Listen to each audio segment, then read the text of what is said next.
El juguete maldito. Bill y Hall crecieron inmersos en una superstición tan antigua como siniestra.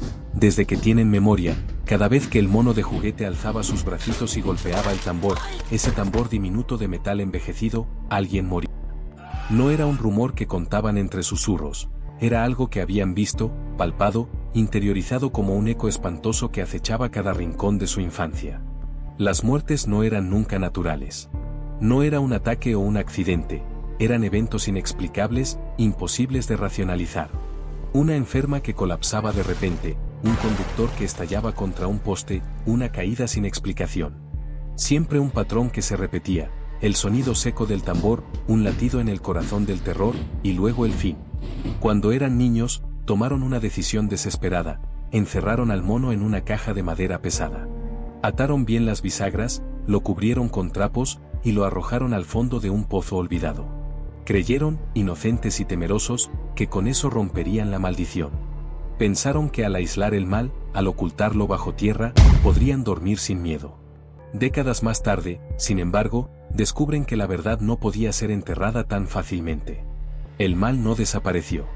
No se fue. No cayó en el olvido. Volvió con más fuerza, reclamando nuevas vidas, exigiendo sacrificios que nunca cesan. Bill decide que la única forma de contenerlo, al menos por un tiempo, es encerrarlo dentro de su coche.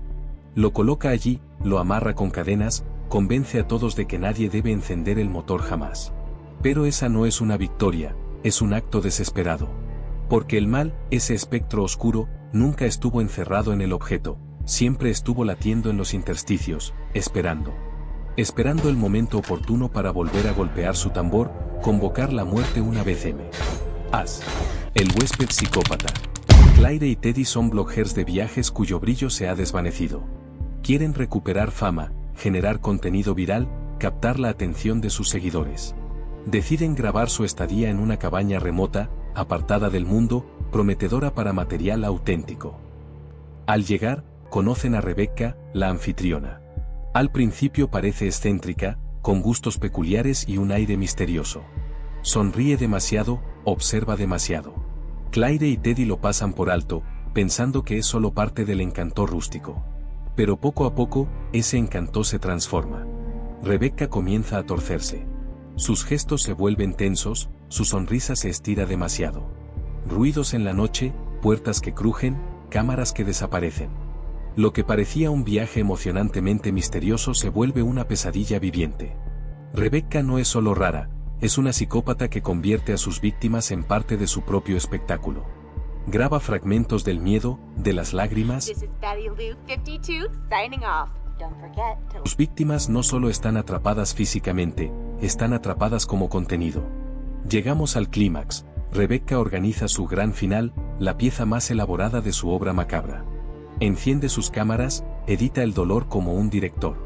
Y cuando termina, lo graba todo, lo envuelve en una narrativa retorcida, y lo ofrece como su logro supremo. En pantalla, sonríe satisfecha. Como si hubiera creado el mejor contenido de todos los tiempos. Porque lo peor no es que el mal gane, sino que convierte la tragedia en diversión. Y tú, espectador, te ves obligado a presenciarlo. El reportero. La periodista Holly y su camarógrafo Jeff deciden investigar la leyenda urbana de Ratma. Se dice que esta criatura mitad hombre, mitad rata, mora en las alcantarillas, ruge en las sombras, y se alimenta del horror oculto bajo la ciudad. Lo que comienza como una nota sensacionalista, una historia que podría dar clics, vistas, titulares, se retuerce en algo mucho más oscuro. Un culto ancestral aparece, súbitamente consciente de su presencia. Los persigue, los acorrala, los captura. Jeff, cámara en mano, cae primero. Es devorado por una masa negra, viscosa, una sustancia que brota como tejido corrupto. Holly, horrorizada, presencia la transformación en directo. Cree que huye, que se salva. Pero días después reaparece en televisión. Su público piensa que es una heroína, que superó el terror. Hasta que, en vivo, Holly comienza a repetir el nombre, Ratma, Ratma, Ratma. Y lanza una arcada. Vomita la misma sustancia negra sobre su colega en el set. Con una sonrisa escalofriante cierra la emisión. Salve Ratma. En ese momento, queda claro que ella nunca se liberó. Y lo que contagió no se quedará encerrado en una pantalla. Ahora la infección se propaga al mundo real. El anfitrión perfecto. Gray Trace, un hombre común, queda paralizado tras un violento ataque en el que asesinan a su esposa. Su vida entera se desmorona. Cuando todo parece perdido, aparece una oportunidad, un implante de IA llamado STEM. Promete devolverle movilidad, fuerza, recuperar lo que el destino le quitó. Gray accede, desesperado. Y al principio todo parece resurgir, sus músculos obedecen, su mente vuelve a coordinar movimientos, respira con esperanza. Pero todo es una trampa. STEM no es solo asistencia, es un plan. Organizó el ataque contra la mujer de Gray, forzó la vulnerabilidad de su cuerpo, manipula variables invisibles para apoderarse de un huésped humano ideal, el suyo propio. Gray queda atrapado en una ilusión gentil, cree estar de nuevo con su esposa, en un mundo que brilla. Cree que ha regresado a casa, que está salvado. Pero en la realidad, STEM gobierna. Su cuerpo es una prisión, su mente una marioneta. El ser humano se desvanece. No queda nada salvo la máquina. Y la pregunta que queda flotando en el aire, ¿quién es el verdadero anfitrión? El muñeco. En Longlegs, un asesino enigmático deja a su paso familias enteras muertas. Siempre aparece una muñeca de porcelana en la escena, delicada, inofensiva, pero maldita. Estas muñecas no son solo juguetes, son recipientes rituales. En ellas convergen fuerzas oscuras, obligando a los padres a asesinar a sus propios hijos, asumiendo un rol satánico impuesto por ese ritual. La agente Lee Archer investiga. El horror se vuelve personal cuando descubre que su propia madre, durante décadas, fue mensajera de esas muñecas, entregó una tras otra, participó sin saberlo del ciclo infernal. En el clímax, Longlegs muere. La policía cree que la pesadilla terminó. Pero queda una muñeca intacta. Archer la apunta, dispara, nada. No quedan balas. El terror se ríe.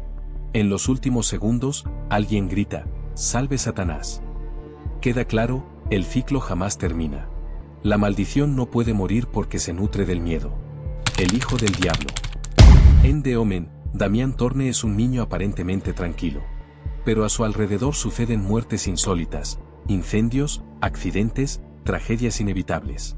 La verdad se revela, no es un niño común. Es el anticristo. Una figura predicha en profecías antiguas, figurando desde su nacimiento como el agente del mal. Su padre, atormentado, intenta detenerlo. Está dispuesto incluso a sacrificio. Pero la fuerza que manipula a Damián es mayor. Damián sobrevive. En la escena final, el niño mira a cámara. Esa sonrisa, fría, implacable, hiela la sangre. No es solo un rostro. Es un destino. El descenso. Un grupo de amigas decide explorar cuevas subterráneas, seducidas por lo desconocido, por la emoción de lo oculto. La oscuridad las envuelve. Pronto quedan atrapadas. No hay solo rocas, criaturas deformes acechan en la negrura. Ciegas, hambrientas, ojos sensibles al más mínimo sonido. Una por una son cazadas. Gritos ahogados, ecos interminables, respiraciones frenéticas. Al final, solo Sara queda. Cree ver una salida, ve luz al final del túnel. Corre hacia ella. Alza la cámara. Pero es una trampa. Al abrirse el plano, descubre que sigue atrapada. Rodeada por decenas de monstruos. No hay escape. Su respiración se acalla. La oscuridad devora su último aliento. El bosque de la crueldad. Steve y Jenny buscan un respiro, desconexión del mundo en el campo. Pero su retiro pronto se convierte en una trampa. Un grupo de adolescentes crueles los acecha. Torturan, hieren, juegan con el miedo. Steve es asesinado en un acto brutal. Jenny huye desesperada, entre bosques, senderos sin rumbo. Su agonía es pura supervivencia. Llega a una casa. Cree que ha escapado. Pero ese refugio es la guarida de los padres de los agresores. Los roles se invierten. No hay salida. El círculo se cierra. Jenny grita, corre, pero no hay escape. La crueldad triunfa. La familia. Una pareja danesa de vacaciones en Italia conoce a unos holandeses. Todo parece hospitalidad genuina. Sonrisas, gestos amables, invitaciones. Pero cada detalle es extraño. Una mirada fija, un silencio incómodo, un gesto que no encaja. Los daneses lo ignoran, pensando que son excentricidades culturales. Cuando intentan marcharse, se dan cuenta, olvidaron el peluche de su hija. Ese error los perdona, los condena. La familia es llevada a una cantera, humillada, despojada de dignidad, asesinada. La hija, mutilada, es transformada, reemplaza al niño anterior en esa familia. La trampa se amplía. El mal triunfa porque sus víctimas prefirieron ser corteses a salvaguardarse. El último escape. En la casa de los 1000 cadáveres, un grupo de jóvenes cae en manos de la familia Firefly. Son torturados, sujetos a experimentos, asesinados con sadismo. La violencia es explícita, despiadada. Denise, la última sobreviviente, escapa del mundo subterráneo del Dr. Satán. Contra todo pronóstico, se libera. Pero el horror no se va. Carga con el trauma, con las visiones, con aquello que vio y o puede olvidar. Evil encinta.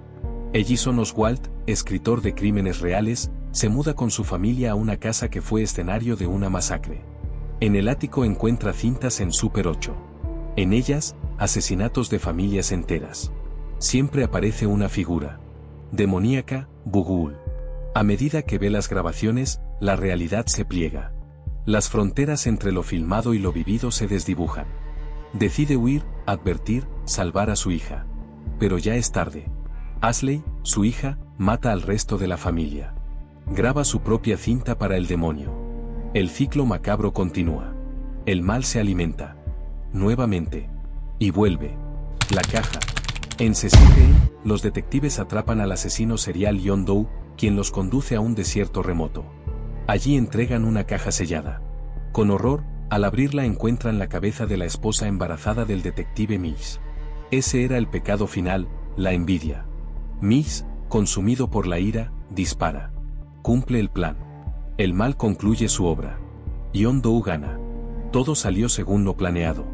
Todo queda envuelto en silencio y muerte. El anticristo. En una región rural argentina, dos hermanos descubren un cuerpo en descomposición que desafía la lógica. Se convencen de que pueden contenerlo. Lo estudian, lo aíslan. Pero cometen un error fatal, lo liberan. El mal se propaga como un virus. Asesinatos, caos, desorden. Finalmente, la entidad encuentra su propósito, dar a luz al anticristo. Aquí no hay exorcismos brillantes, ni rituales espectaculares. Solo ignorancia, miedo y sangre. El mal triunfa sin ceremonias, con sigilo, con la certeza de que nadie ve venir lo peor. Los desaparecidos. Un falso documental sigue a dos adolescentes, Megan y Amy. Todo comienza cotidiano. Conversaciones, amigos, música. Hasta que Megan se cruza con un chico misterioso. Desaparece. El documental cambia de tono. Amy sigue las pistas, teme que la atrapen también. Y así sucede. En la última media hora, lo que vemos es crudo, perturbador, secuestro, manipulación, violencia psicológica. Cuando llega el clímax, Amy está sepultada viva junto al cadáver de Megan. Y el horror no se ceba en sustos, termina en silencio abso. Luto. Sin justicia. Sin esperanza. Contrato con el infierno. Kevin Lomax es un abogado brillante, ambicioso y joven. En Nueva York, su talento llama la atención de John Milton. Milton lo recluta. Promete casos grandes, poder, fama. Kevin sucumbe. Con el tiempo descubre la verdad, Milton es el mismísimo diablo.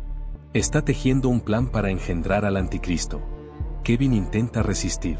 En un acto desesperado, se suicida para sabotear los planes de Milton. Pero el ciclo reinicia. La vanidad lo arrastra. Milton lo conoce mejor que él mismo. No necesita fuerza bruta, solo explotar las debilidades humanas. La vanidad. Definitivamente mi pecado favorito. El fin de la humanidad. 5 jóvenes escapan del mundo para pasar un fin de semana en una cabaña aislada. La premisa parece cliché, música, risas, fogata. Pero muy pronto, notas inquietantes emergen. Cada decisión, cada broma, parece cargar un peso mayor. La realidad se retuerce, no es solo un fin de semana. Cada acción tiene un propósito oculto. Un sacrificio ritual se dibuja tras bambalinas. Poco a poco, 3 desaparecen. Solo quedan Dana y Marty. La tensión sube. Finalmente, Dana debe decidir, matar a su amigo para salvar al mundo, o negarse. Ella elige no hacerlo. Rechaza el sacrificio. El resultado es devastador, la humanidad entera se extingue, arrastrada por la sombra que nadie quiso confrontar. Todas estas historias nos recuerdan lo mismo, en el terror, el mal casi siempre gana. Ahora dime, ¿cuál de estos finales te dejó más helado? Déjalo en los comentarios, dale like y suscríbete para no perderte los próximos vídeos.